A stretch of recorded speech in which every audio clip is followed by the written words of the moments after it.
Friends, welcome into another edition of the Soccer Tejas Podcast. I'm Alex Parra. As we hit our stride, almost the middle of August of 2025, we appreciate all of you that are following us, that are sending us questions, comments. We'll read the good ones, not the bad ones necessarily. A lot to talk about, like always. So why don't we get right to it? And we welcome in the really smart people, the really talented people. One of them very good looking. The other one I'm not sure about.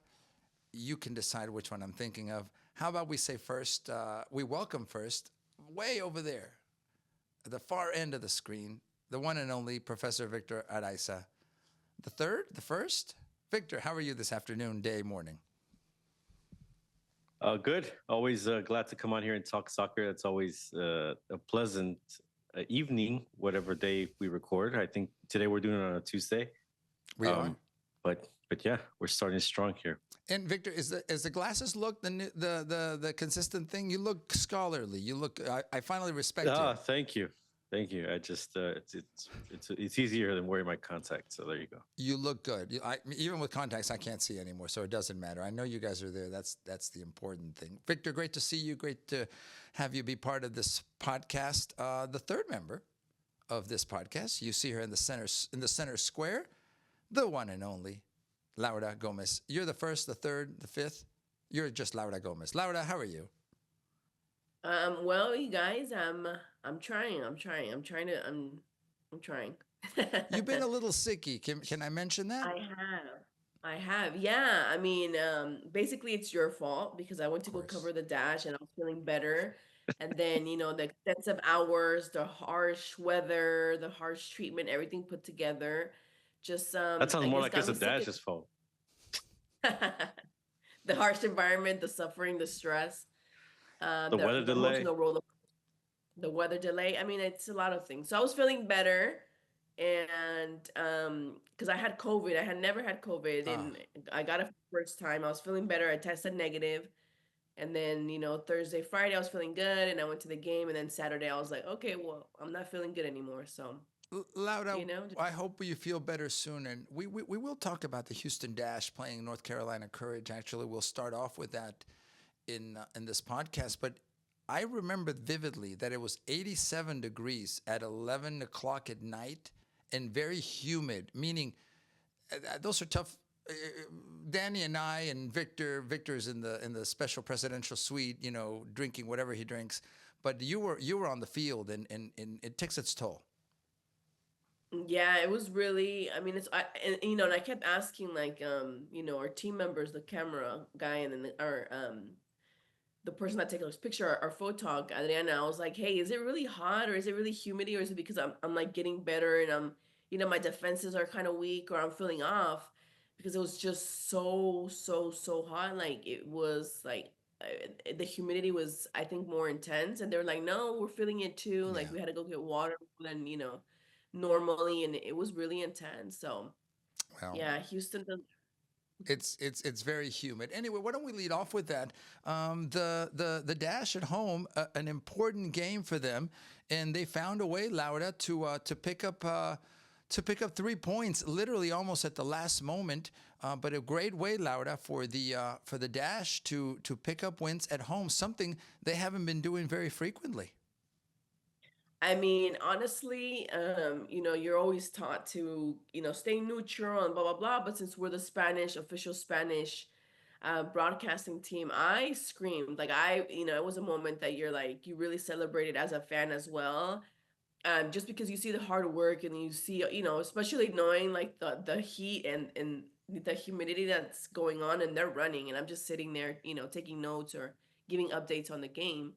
So just to see the way that they won, it was amazing. And the thing was that there were really good plays and really good goals. So it was just even more sweet. And more sweet so that it was from, Schmidt, who has been on the team forever. And I consider her, a pillar from the team. And I just think that she has so much experience and she just knows really what she's doing. She made a difference in the game prior, the away game that they played, and then she made a difference here in the last minute. So it's just amazing to really see her shine again. It was an important game, Victor, because now we're talking, and we'll talk about the Dynamo as well, but the NWSL second half of the season, it's about points. It's about accumulating those points. The Dash in the second half have picked up a 1 point away against Bay FC. Then they followed it with 3 points at home against North Carolina Courage. That's 4 points in 2 matches.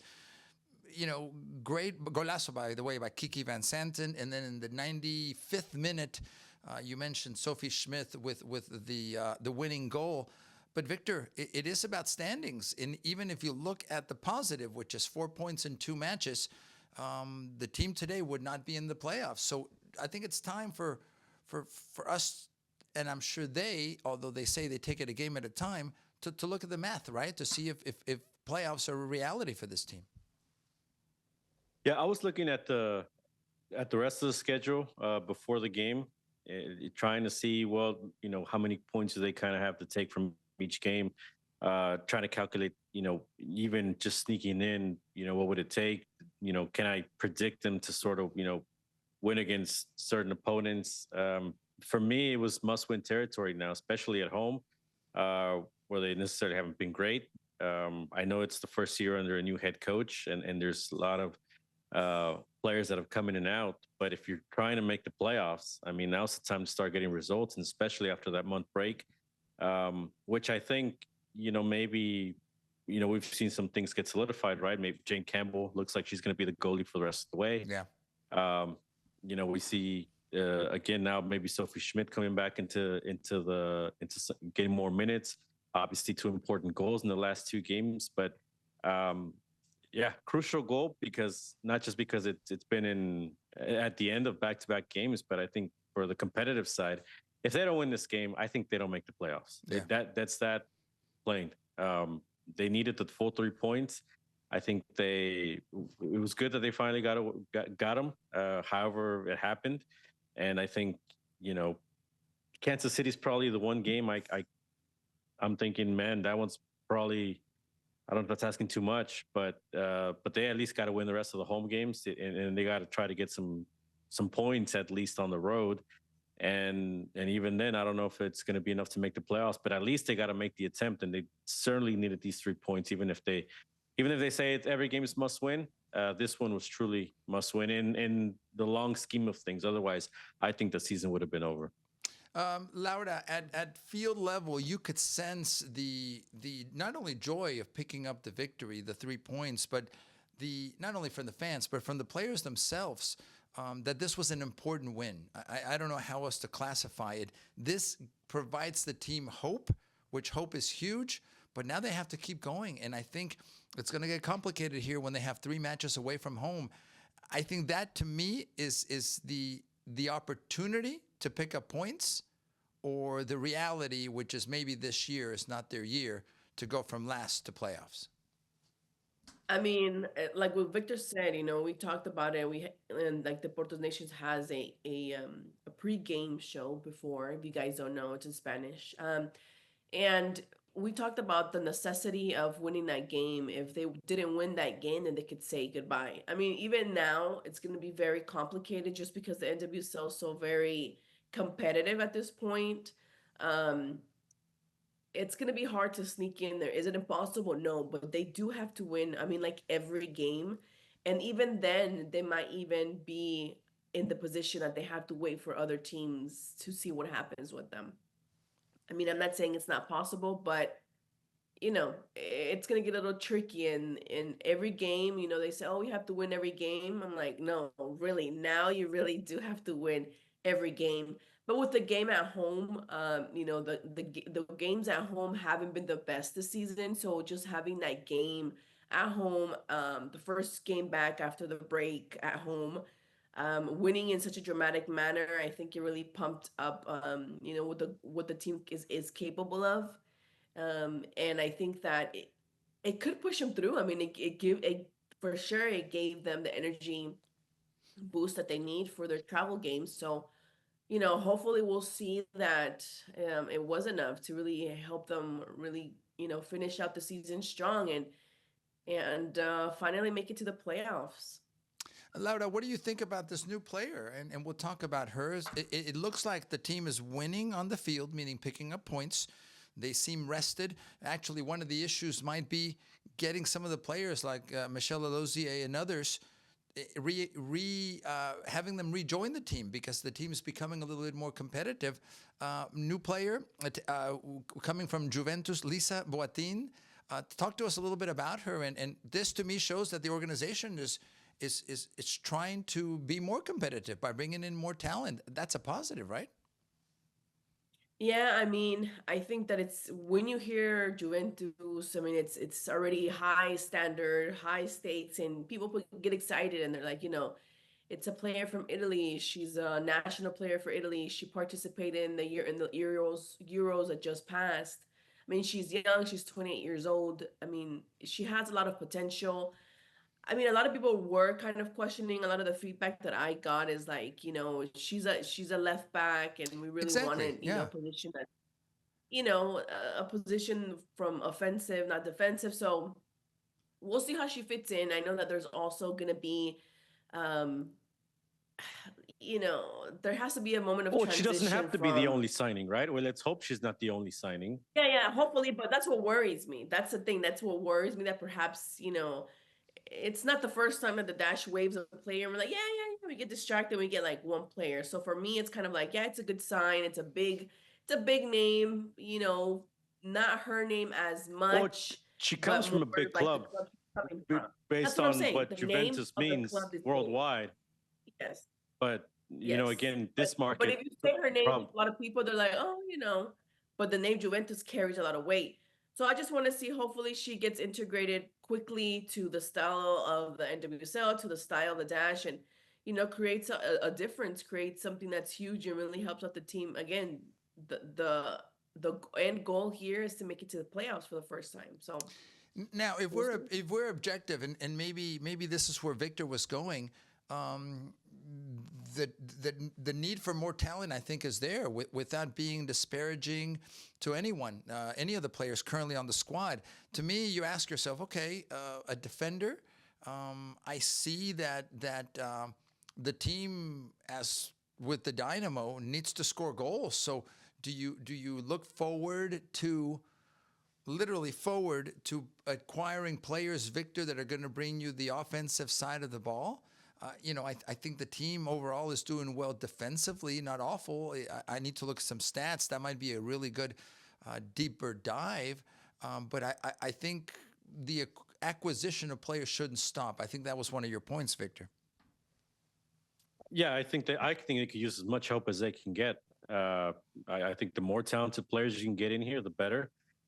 This isn't like men's soccer where players cost an exorbitant amount of money where where it's unaffordable, right? I think it shouldn't be out of question, especially when let's not forget, and I got reminded of this the other day, Tarcian. That was a big chunk of change coming into the organization, right? And Sure was. we're only hoping that gets reinvested into the club. So why shouldn't fans expect to get a big player on defense, a big player on offense, maybe in midfield, to try to boost up numbers? They need to score more goals. They need to also allow less goals. I mean, I'm just stating the obvious here. You know, 4 wins this season. Before this last game, we're talking about 1 win at home. They need, and they know this. They need to better their performance. That's the same goes for teams around the league.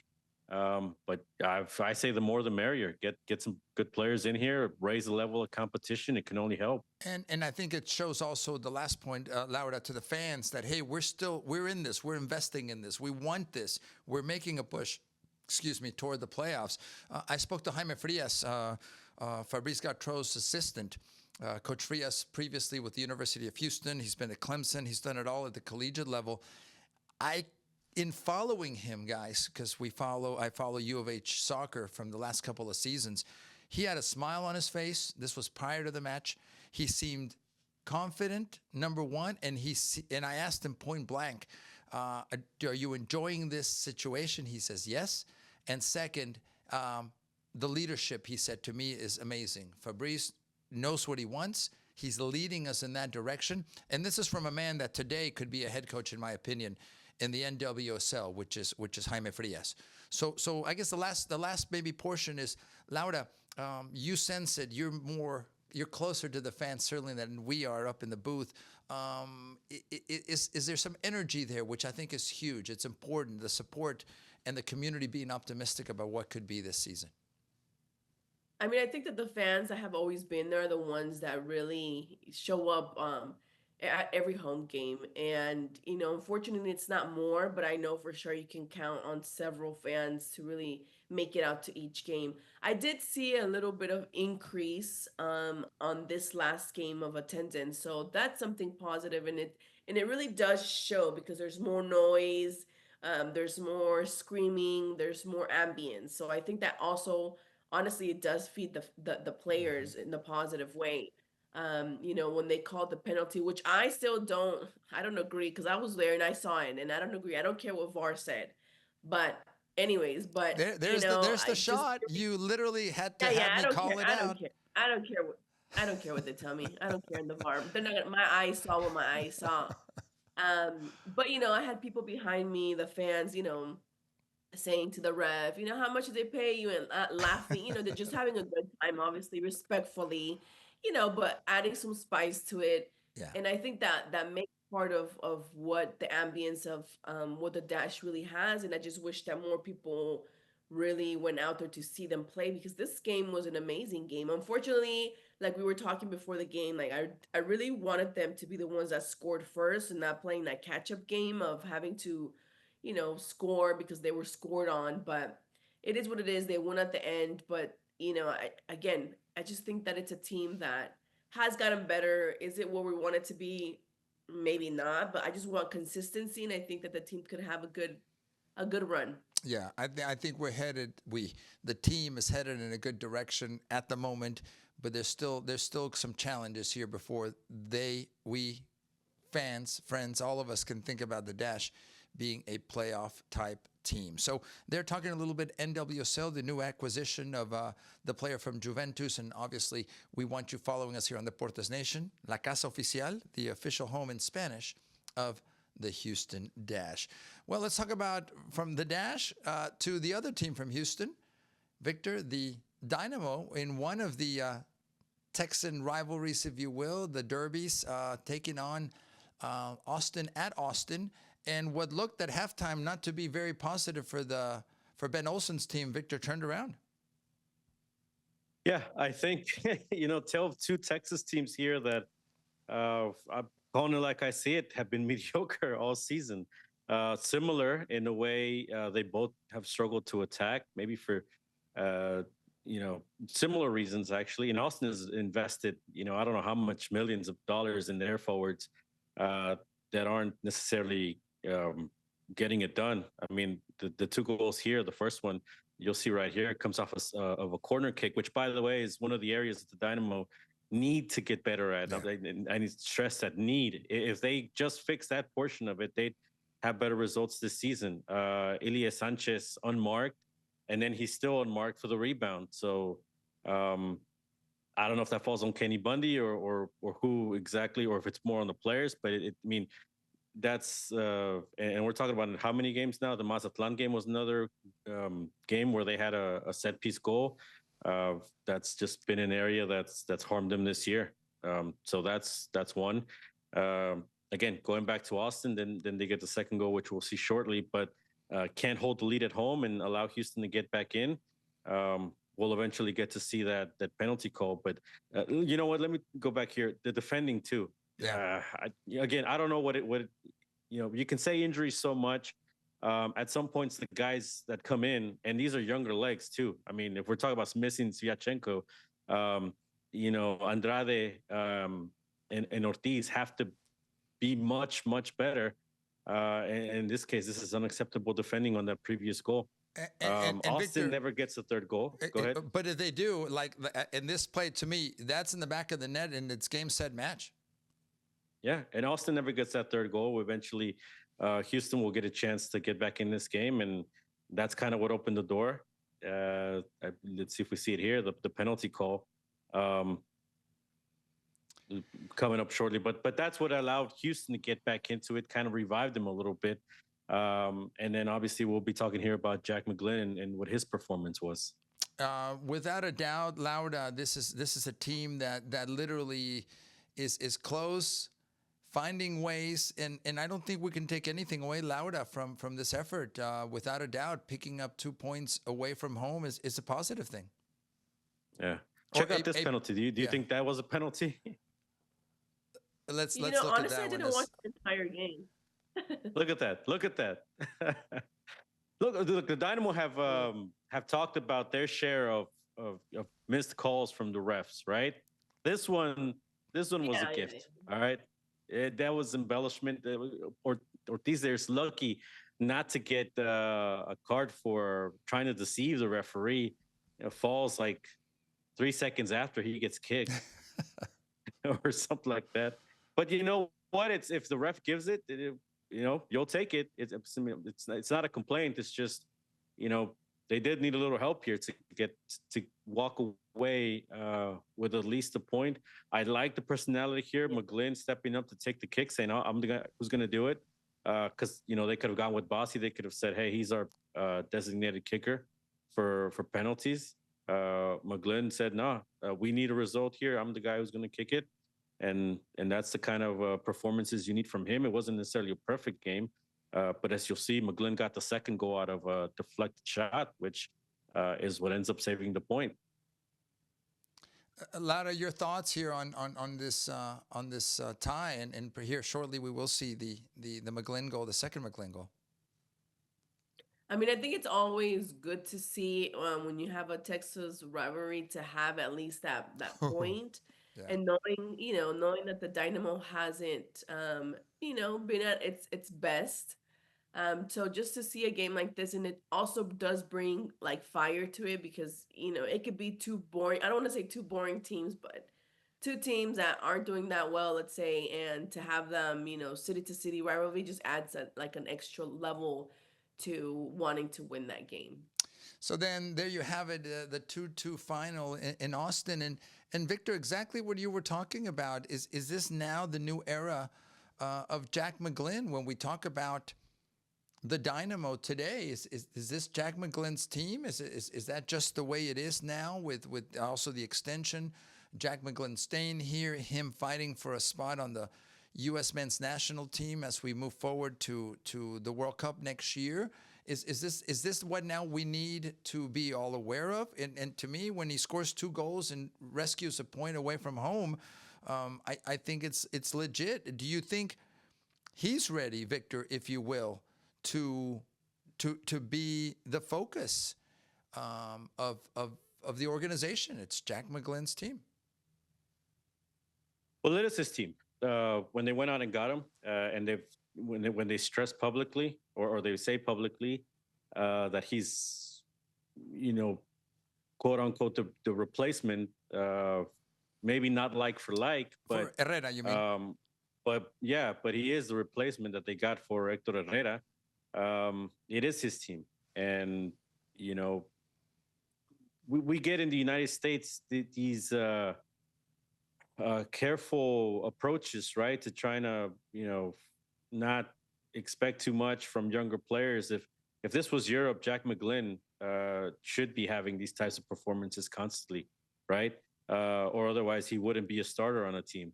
And if he wants to get to Europe, which I think has been expressed that's one of his desires. So again, it is Jack McGlynn's team for as long as he's here. But if he wants to reach that level, I mean, these are the kind of performances that he has to put together more consistently.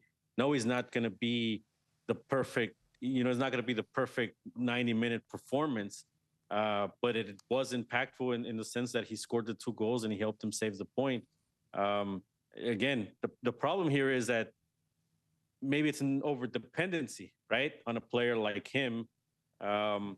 That again, with Hector Herrera, you had a more experienced guy. It wasn't just the skill; it was also the leadership part of it. Exactly. It was also all these other intangibles, right, behind the scenes that he brought that Jack McGlynn doesn't have because he hasn't lived those experiences yet. And no other player on this team is that type of leader. So you're lacking that side of it. But I think performance-wise, these are the kinds of performances you have to at least push to have from him. The attempts have to be there. Victor, but Jack McGlynn, the Dynamo were not counting on Jack McGlynn a year and a half ago, 2 years ago. So my point in asking the situation's changed. Correct. Well, the situation's changed, and now the team needs to change again. And I'm using that last word again because that's what's going to happen. Then now McGlynn's team needs to be complemented by players that are going to help him and make him shine, which is another change. And there's nothing wrong with that. That happens to most organizations. But is that the hook, Victor, for the team to justify maybe not making playoffs, maybe not continuing? And then the plan is we're now on the 3-year plan. Give us another 3 years here. And exactly what you mentioned to me is reality. Jack McGlynn is young. What young player that's at the national team level wants to long-term make their home in Houston? Not many. He deserves to go to Europe, which means, again, there'll be a change. Is that fair? Well, I mean, I think it's kind of expected at this point because the offers are out there, and I mean, we've seen it, right? Yeah. If the offers come in, I think the Dynamo are willing to sell if the price is right. That's a reason why they got him as well, because they want to flip him, just like they, that was probably the case with Carrasquilla and Mikael as well. I don't know if you put Laura to sleep here. Out. Well, yeah, probably. It wouldn't be the first time. It's not, guys, it's not the first time. And I can't even blame you being sick. Forgive me, Victor, for interrupting you, but half our audience just tuned out right there. Yeah. But no, it doesn't give them an out for not making the playoffs because this was also their choice to have this turnover. Sure. It was their choice to not renew Herrera. Yep. It was their choice to sell Carrasquilla. And they can say, well, the player, this and that. If you wanted to pony up the money and say, listen, Coco, right? Listen, Mikael, we're trying to build something here. We're trying to win a championship here. We want you here. Just stick it out for us one more year. And, we're willing to give you a bigger contract, whatever, to keep you here. But that didn't happen. It would have happened. Yeah. It would have happened. But clearly that wasn't the intention. So I'm not giving them an out if they don't make the playoffs. I'm just saying with the reality of what they have, they got to get on the Jack McGlynn train and hope that gets them to the playoffs. Laura, Jack McGlynn, Houston Dynamo, synonymous now with each other. I'm going to say this. We've known this now for a little while. It's a new era for the Houston Dynamo on the field. Fair enough? You see, that's the kind of questions that put me to sleep because I've answered them so many times already. So I'm just like, I don't know. I mean, it's just like a reoccurring theme. I agree with what Victor said. I mean, I think that if the Dynamo really wanted to really concentrate in making it to the playoffs and further into the playoffs, they could have dished out more, more money for players to stay, right? And I've said it again. Or to be replaced with better players, right? To be replaced, exactly, yeah. My point here is that even if they make the playoffs, like, honestly, I don't care if they make it. Like, I want to see them go far in it. If they make it, I'm like, okay, and I don't care. I don't care. Like, let me see I mean, if you make it to the finals, then I'll be like, okay. Now I see. So you'll see it. But making you'll it to the believe playoffs it. is not good enough. Forgive me. You'll believe it when you see it. Until then, let me know when. Well, let me know when you're there, Houston Dynamo. I'm putting words in your mouth. Let me take my nap. Let me take my nap and wake me up when they're in the finals. But that's the difference too, right? Like, look, successful teams in MLS, they make the playoffs more often than not. Laura's right. It has to be the expectation. It shouldn't be they shouldn't be, on the edge of the playoff zone and, are they going to be in? Or are they going to be out? We should be talking about, can they finish top 4? Sure. Where are they going to land at the end of the season? Are they going to get home field advantage?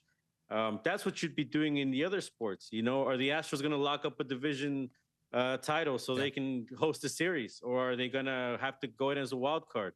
And again, those expectations maybe aren't there with Houston, with the Dynamo. But yeah, I agree. And what's unfortunate is that we've been conditioned to think like this, to talk like this, where are they going to make the playoffs? That's the talking point here. Instead of why aren't they, Yeah. higher up in the How table? far? Why aren't they? Right. The when the bar is set lower, Victor, exactly. Then when the expectations are low, then anything mediocre seems like success. But I think if we're objective, this is a team today that's not going to win the MLS Cup. We know that. So what can they pitch? What can they? No, to Laura's point, then what's the point? Yeah. That's why I agree. Or people that check out and say, well, I'll come back in October and come to those games. Yeah. So if you have them.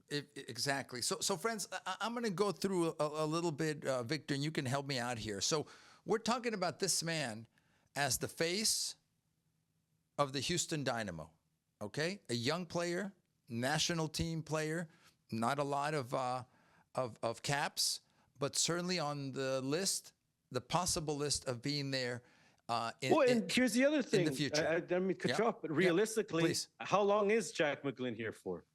One more year? I don't think too long. Maybe? Yeah. Well, let me go back to that. Good point. Victor, if he gets playing time for the national team, his star will rise. Someone in Europe or elsewhere will look for him. So no, if that works out, and I'm happy for him, I want that for him. You don't want anybody not meeting their expectations. That means in a year, literally, there could be another era of Houston Dynamo soccer. There's been offers for him in Philadelphia and in Houston, and they're just the club, at least in Philadelphia, it wasn't enough for them to sell him, right? They wanted more money. Right. So go with me, Victor. So this young man, great player, currently, he is the face and the hope and the future of the Houston Dynamo, as many of us see it.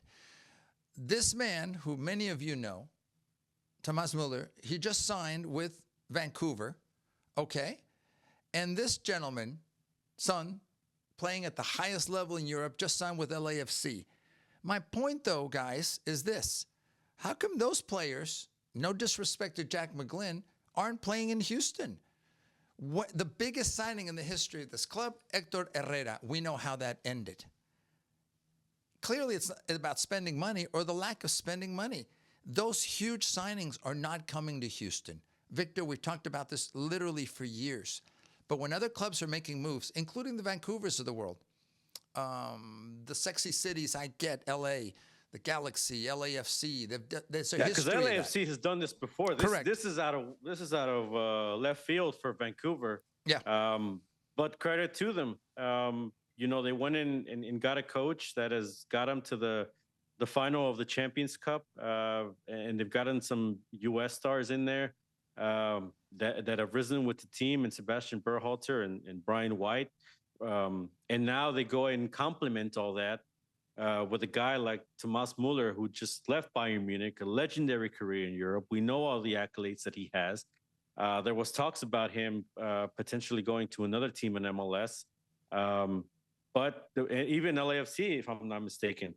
But this was a landing spot for him because they were able to convince him, but more importantly, because the intention was there. Right. Because they just tried it. They went after it. And then, when the intention and the money is there, look what happened with Vancouver. Obviously, with Son, that's another one for LAFC.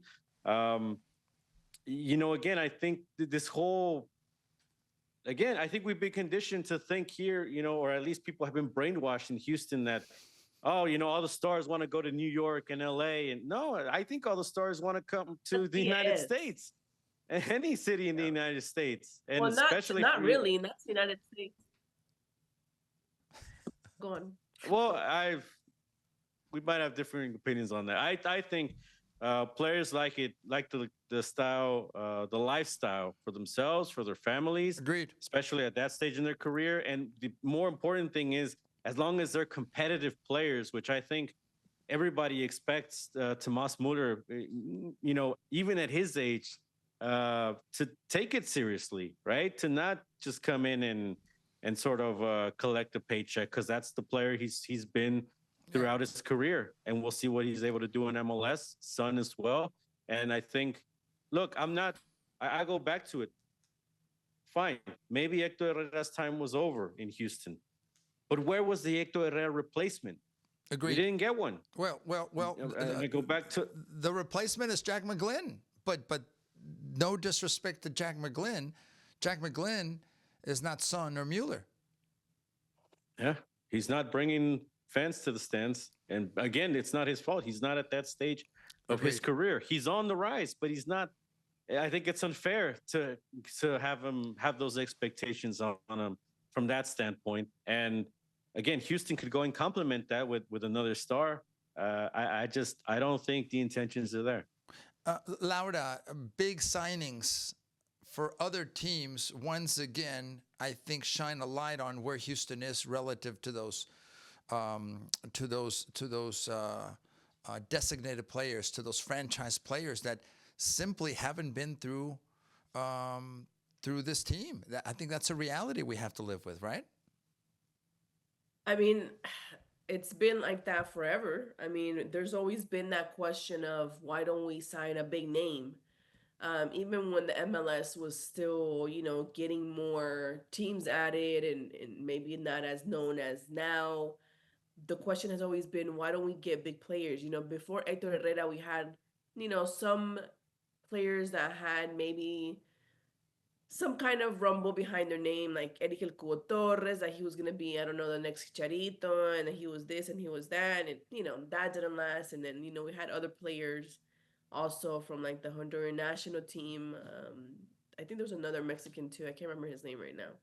But there's been several that, came with the promise of, like, oh, they're going to be big, but, we haven't had a Beckham, we haven't had a Messi, we haven't had a Vela, we haven't had a Son.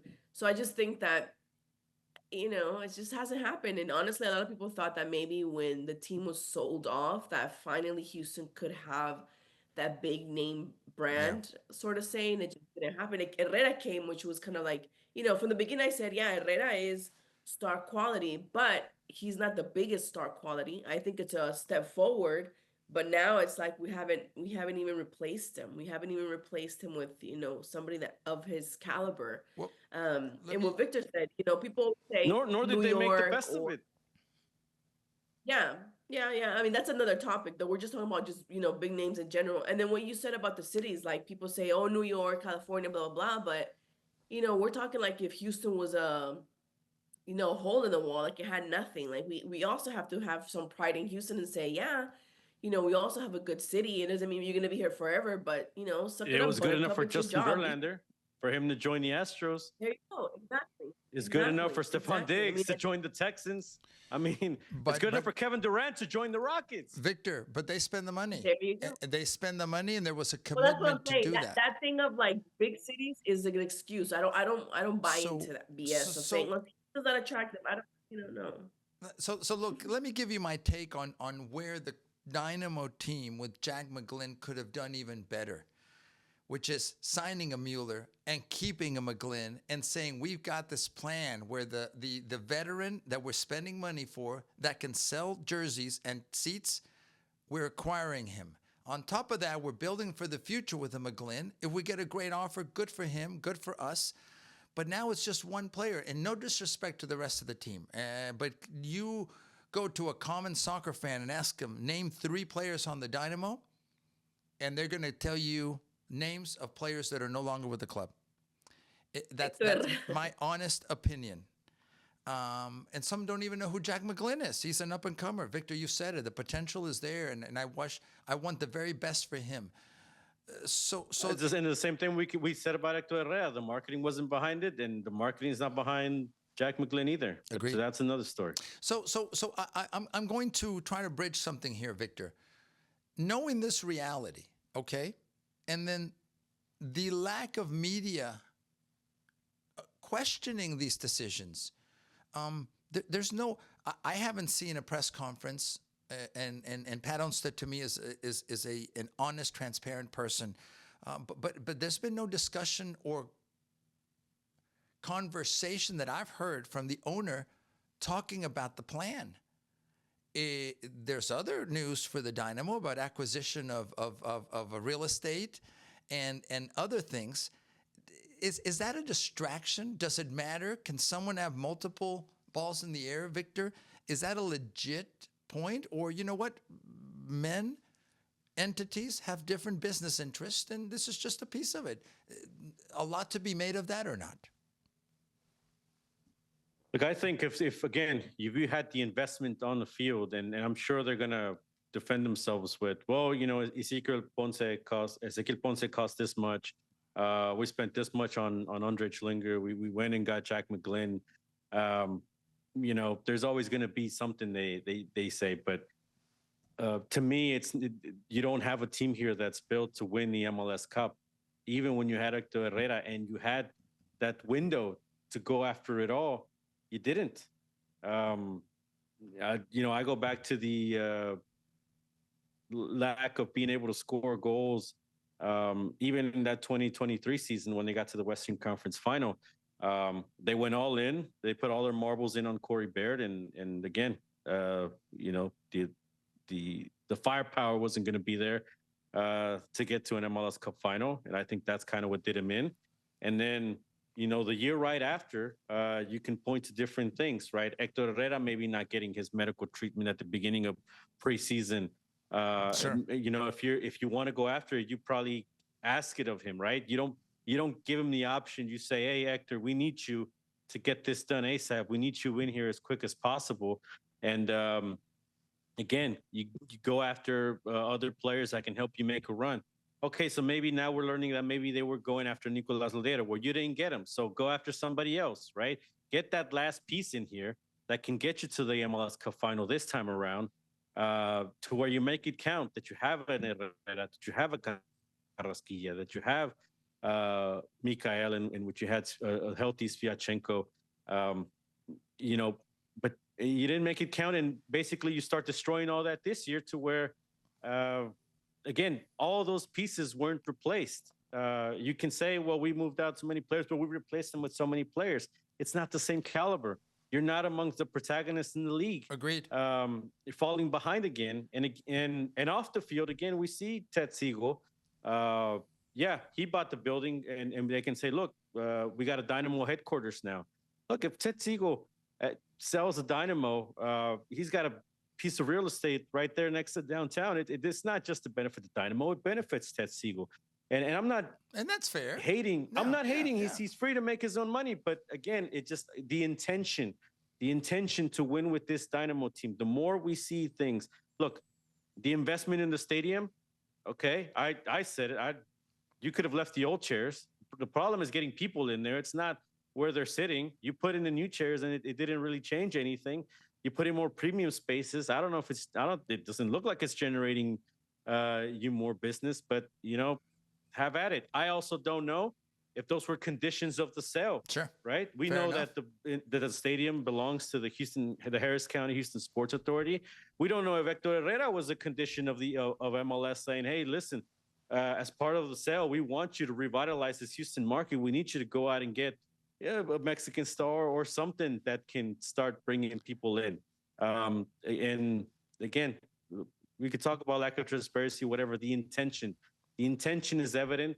And again, that's why you continue to ignore key issues. You think a couple community events like, holding some clinics is just going to fix it overnight. It takes more effort on all fronts that I still haven't seen them done to this day. And again, the big one is on the soccer field. The big one's on the soccer field, Victor. The big one is based on spending for players and bringing talent. I'm going to give you just one data point relative to overall spending. And this may not be official, but it gives you an idea. I think I don't pretend to know the insides of everybody's contracts. The highest spending team, of course, is Inter Miami. A total of $36 million spent.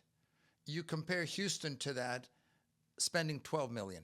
It just gives you an idea, and it's not an official cifra or number, but it gives you an idea that Houston's not spending at the level of an Inter Miami. They're not spending. Well, it might be. I think those numbers you might be getting from the latest salary update. which of course I think there's been a few signings since then across the league. Yeah. So those numbers might have changed. But again, even at the time when Herrera was here, he was about half the payroll. He was. So when you take away Herrera, again, one of the rest of the team is you would put Houston among the lowest in the league. And I still think, contrary to what other people may believe, that Herrera was worth the $5 million. For Houston, it was. For what he was doing on the field and off the field, I think it was. I think you still could have gotten more bang for your buck if you again talk to him, marketed better, get him out more in different parts of Houston, different leagues, different whatever it takes, right? Get what you're paying for him. But again, that's over and done with.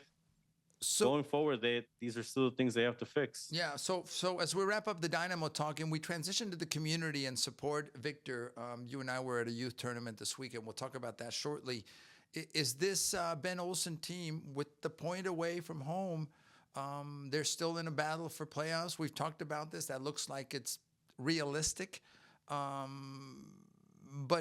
maybe not more than that. Maybe here we do take Laura's position, which is, hey, wake me up in about 6 weeks, and we'll see where we're at. That was for Victor if he wants to jump in, but Laura can jump in as well. He got tired of talking. Let him breathe for a second. No, I thought you were going to Laura, but go ahead. No, I have nothing to say. I've said my piece of what I think. Maybe we will wait, if you will. So friends, what is your position? All at this. I think it isn't. I've said it. I don't think it's hard to make the playoffs. I think they have good enough players to where they should make it. And that's going to put some of the pressure also on Olsen as the coach, which I think people are starting to see now. But again, if you're Ted Siegel, and when you got Ben Olsen and you said anybody that didn't like the hiring had a slight against him personally, that's right. I remember what he said. Then it's okay. Show it as an owner. Mm-hmm. Support him with big signings. Support him with important players that can help him succeed as a coach. Yeah. I think those actions would speak louder than anything else. So, friends, we'll obviously follow the remainder of the season for the Dynamo. Still a ways to go, and maybe there will be improvements and changes and maybe surprises. But as you can hear, at least as I assess Laura and Victor's comments, maybe not too much optimism on that front. I did want to switch gears here a little bit, guys, to something. Victor, you and I were out at Bear Creek Park this weekend, taking in what's called the Houston National Cup, the first year of this tournament. And Laura, as we kind of show some of the images, I'll go to you first, Laura. These are the folks, these are the families that the Dash and the Dynamo want going to Shell Energy Stadium. I didn't see a tent out there for the Dynamo or the Dash. Laura, but is this the grassroots marketing that should be going on? Maybe that's a place to start as we talk about many of these tournaments, many of these leagues around Houston. Is that where the Dynamo and Dash should be entrenched in and reaching out to the community, Laura? Yeah, I mean, look, Raptor Energy Drink is there. How is the Dash and Dynamo not going to be there? I mean, I think that it's something that we've always mentioned quite a few times about the grassroots outreach, the community outreach. They have gotten better from past seasons, but I think that they're still lacking.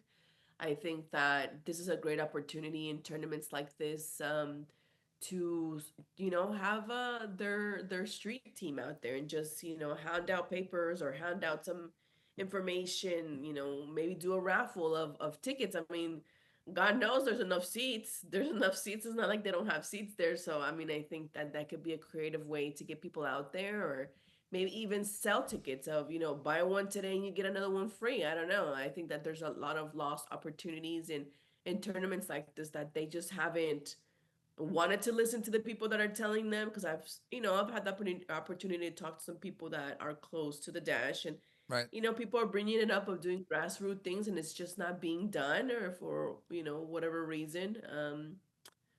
So it's sad to me because I think, look at all those young girls and boys. I mean, you can have all those families there. I mean, the girls and the boys are going to be wanting to go see a professional team. And I think again, it's like a lost opportunity of being able to get these kids out there to one of these games. Victor, should it be everything and anything and everything at this point? And look, I don't know the calendar for the Dynamo Dash marketing. Maybe this tournament wasn't on the radar, and three others were. I'm not jumping to that conclusion, but it seems to me that this is the community support that the Dash are looking for, and in a market, a city the size of Houston, Galveston area, the millions of people here, Victor, filling up with 20,000, 22,000 people should be a given.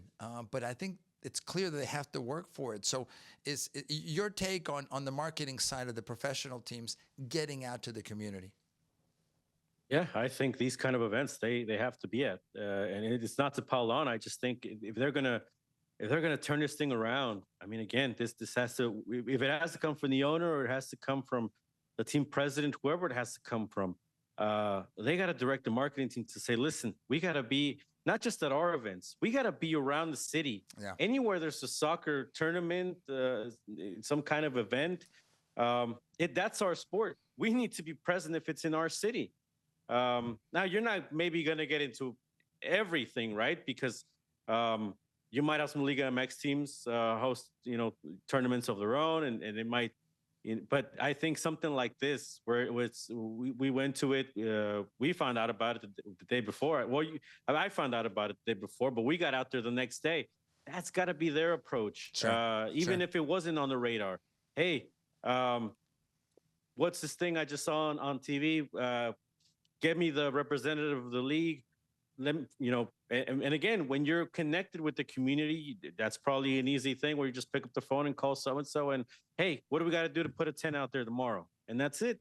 If I were them, I'd have a map, and maybe they do, but I would have a map of the entire city of Houston, every field, every league, list of tournaments. I mean, that's when I say they got to go on all fronts, it's everything.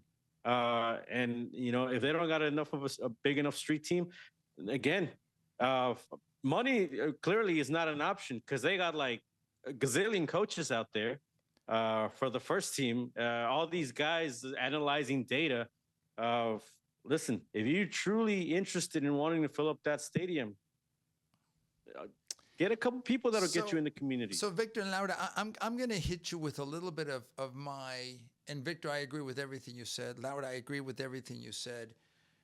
And here is my belief over several years with different leadership at the Dynamo Dash, that someone in a marketing firm or agency who purport to know the Latino community are billing them hundreds of thousands, if not millions of dollars to push the Dynamo Dash brand.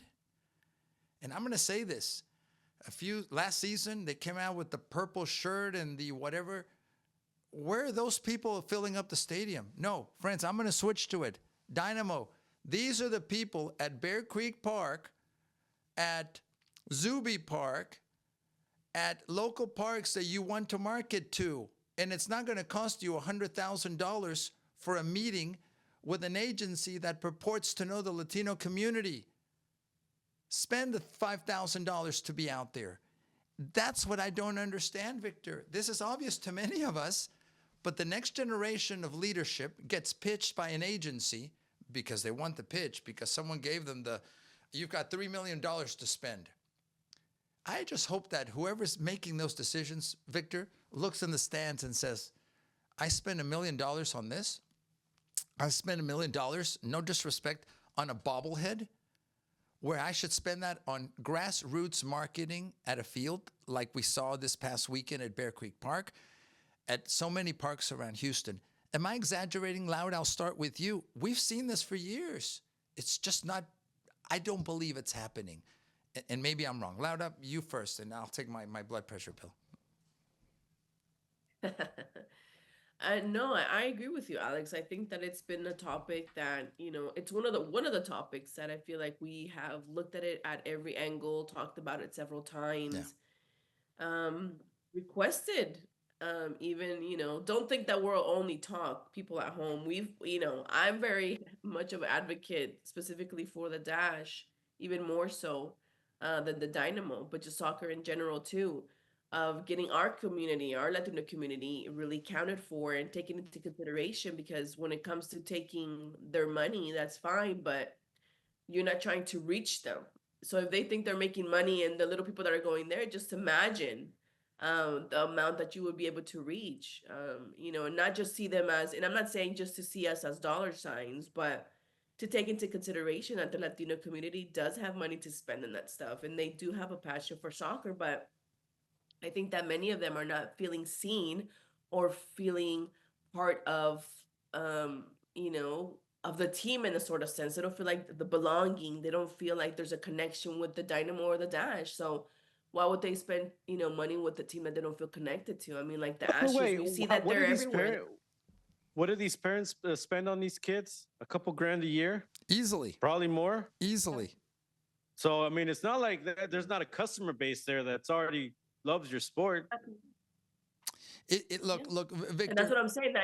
That goes into everything, because, like, even like with these, grocery store propaganda, with, the heart of Texas, and the grocery store that everybody loves in Texas, and they're so connected to the Astro players, and they seem like very reachable guys, and very, the Venezuelans, and the Dominicans, or like even when there was a Mexican in the Astros, like they're very smart with their marketing to make the people at home feel like they have a connection with those players. Yeah. So, it's a problem of marketing. It's a problem of consideration, I would say, and maybe economics, because if there's money out there to be spent, and it's a community that loves a sport. You're not selling them cricket. Hey guys, come play cricket. You're not selling them that. That's already a sport that we love. So something's just not clicking. Laura, the word that I heard from Victor is connection. I don't believe that the organization is Well, Laura currently. said it, but I'll take credit. No, no, no. Yeah. You said connected to the community. If I'm not, you both maybe used that Per term. usual, the men getting all the glory. I'm used to it. Whatever. If it's a Whatever, great man. idea, it's mine. If it's bad, it's Laura's. I'm just friends. Just so you Or mine. I'll take some. or Victor's. Victor, there's no connection to this grassroots. Exactly what you said. Look, there are some good people there that I personally know in the organization, but you're right. A map of fields, of leagues, and finding a way to get there. And I know they can't be everywhere. That's impossible for most teams. So they rely on the media and they rely on the so-called experts. No, and have an approach, because I don't want them just to listen and say, listen, it's just walk in there. No, Yeah. walk in there respectfully as well, because there's also been instances where you've had, and this is again what they need to understand if they don't know it already. In the past, your representatives, right? And at least from the experiences that I've learned from leagues that I've worked with, Paul Holliker and James Clarkson, your academy directors, waltz in like it's Christopher Columbus, right? And everything's to gain, and there's no respect for the people, for the leagues. Again, you walk in there respectfully. You talk to the people you have to talk to, and you make those connections. You don't just go there to basically. I'm trying to use Kind words. different words here. Yeah, kinder words, but just you don't go there just to absorb that's art. everything. Yeah. Right. You go to learn. Is that what you mean? You go to make the connection. Sure. To make this is a club after all. It's a club. It's about being inclusive in itself. Victor. Inclusive with your own hometown, with your own community. I'm going to be a little more cynical, Victor. The two-way street. Well, yes, but it's also a business. First, second, third, and fourth. You can make money as well. Absolutely. If you do it right. That's, to me, what should even resonate more with the organization. If I spend this much, I'm going to get this much out of it. It makes sense. Let's do it.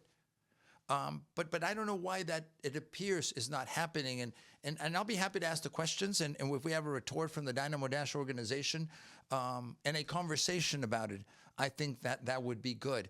So the framing. And if you don't see me in next week's episode, you know what happened. You'll know why. Yeah, Victor's out. So there you go.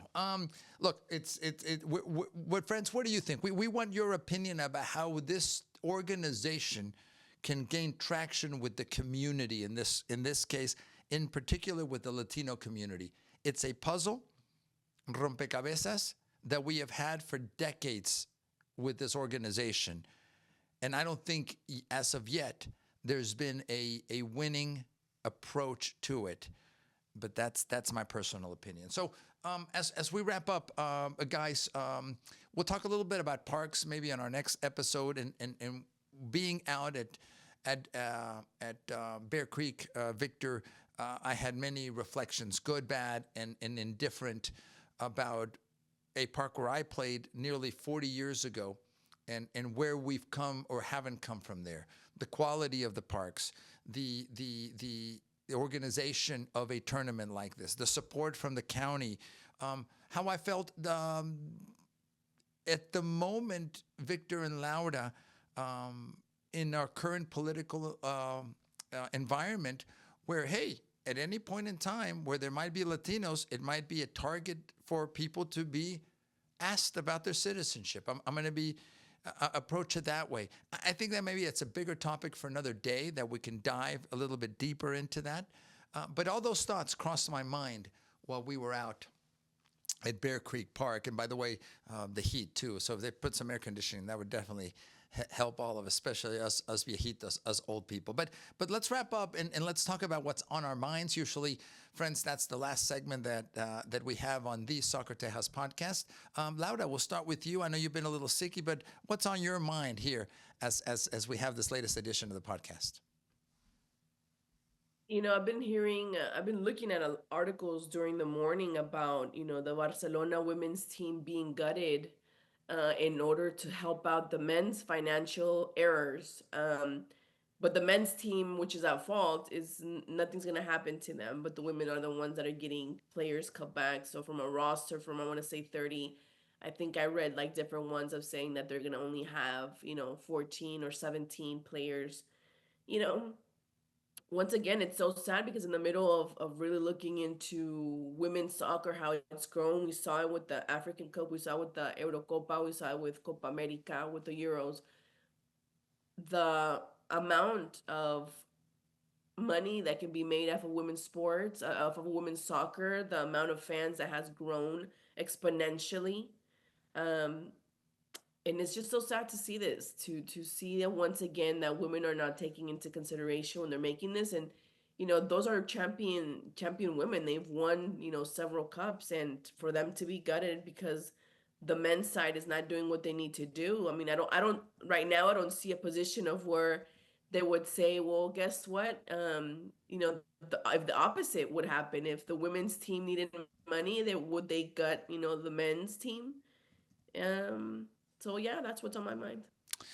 It's and getting better, of course. It has been an uphill battle, and this is maybe another example, Laura, of the inequity that exists. But we'll keep up with that story, and I know you're a huge advocate of women's sports and women's soccer in general. Victor, on that note, let's turn to you, and what's on your mind, Victor Araiza?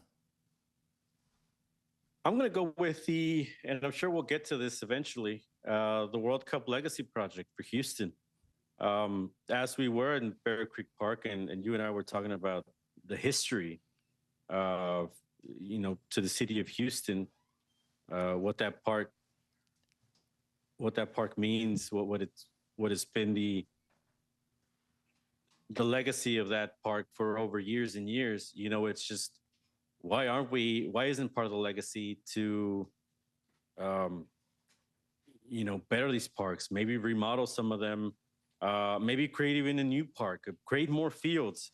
Why was it decided that inner city soccer club, is going to be the legacy project? And maybe that'll take some digging and obviously some journalism also from our side. But I think, again, why wasn't it brought to committee, or why weren't the local leaders of soccer in Houston from all standpoints consulted to what's going to be the legacy project? But that I'll leave it there.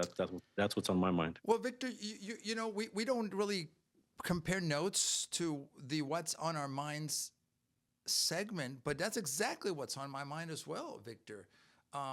My understanding, and there's been public pronouncements from the organizing committee led by Chris Canetti, by county commissioners, not only Briones, but also Garcia and others. And bless you, by the way, Laura. I know you haven't been feeling well, so bless you. And Victor, I feel the same way. What is the process for the determination of which parks will be refurbished? Who does it benefit? How will the money flow? I think these are fair questions, especially if we're talking about public funds. If someone privately wants to do what they need to do, more power to them, and it is up to them to make those decisions. I'm curious about the process. I'm curious about, Victor, we know this, Laura, we know this. Not everyone will be able to benefit from the money. Where's the money coming from? From FIFA, is my understanding, in some way. Because, by the way, Harris County is at a deficit. It's my understanding. So I don't think there's money that's going to be used for parks renovations as that being the priority for the county. But I don't pretend to know the politics, the current politics of Houston, Harris County in particular. So Victor, you're right. What was the methodology? What is the approach? Look, there are some good soccer minds, my understanding, involved and giving their opinion. But there are so many interests involved here. People at the parks, clubs at the parks, competitions. Again, who is going to also have the oversight of where that money goes? How are inner city kids, if that's the where the money's going to go, Victor, who determines who they are? Is there going to be a scholarship process? Is there going to be an application process? And are there guidelines? Are there restrictions? These days, friends, and I'll say it, and this is a long conversation, Victor, there are players who play in multiple clubs and on top of that have private training. And they apply for scholarships at all these clubs, not because they quote unquote are in need, but because they want more and more soccer-related services, which is a whole other conversation. So, Victor, I'm glad we're talking about this, and I think we also owe it to ourselves as a soccer community to ask good questions. I still believe today, I'm optimistic that it's a good thing, it's a positive thing, Victor, but I think on the journalism side, we have to ask some good, hard, objective questions. Victor, I'll give you the last word on that one, because I think we kind of connected on what was on our mind, at least in this recording. No, I mean that's it. You know, I don't know. Make a World Cup field, and that could be the lasting legacy. You know, if you think redeveloping some parks isn't gonna work, but I just I was thinking, and it's one of those, again, how did this all get decided to where it's just, we're gonna make a new team, and again, we'll dig into this. On Laura's topic too, my immediate thought was that should go and get most of those good players, and that'll solve a lot of problems too. That would help. Well, friends, we've come to the end. First of all, I want to thank Laura. You've been a trooper in being with us. I know you're not feeling well, but thank you for contributing, and please get better, because we need you. Victor, we need you, I guess. So keep doing what you're doing. No, we love and need both of you. So Victor, thank you. Laura, thank you. And friends, thank you for taking the time to be with us, to join us, to participate on what we call the Soccer Tejas Podcast. So a lot to talk about. Gearing up a year from now, it's going to be post-World Cup time. I need to get my dates straight, but that's how close we are to one of the biggest events. And we want to cover it from different perspectives, from the business side, from the community side, from the competitive side. So hopefully that's something you'll see here on Soccer Tejas. So on behalf of Victor, Laura, I'm Alex. Thank you for joining us until the next time when we meet here on what we call the Soccer Tejas Podcast.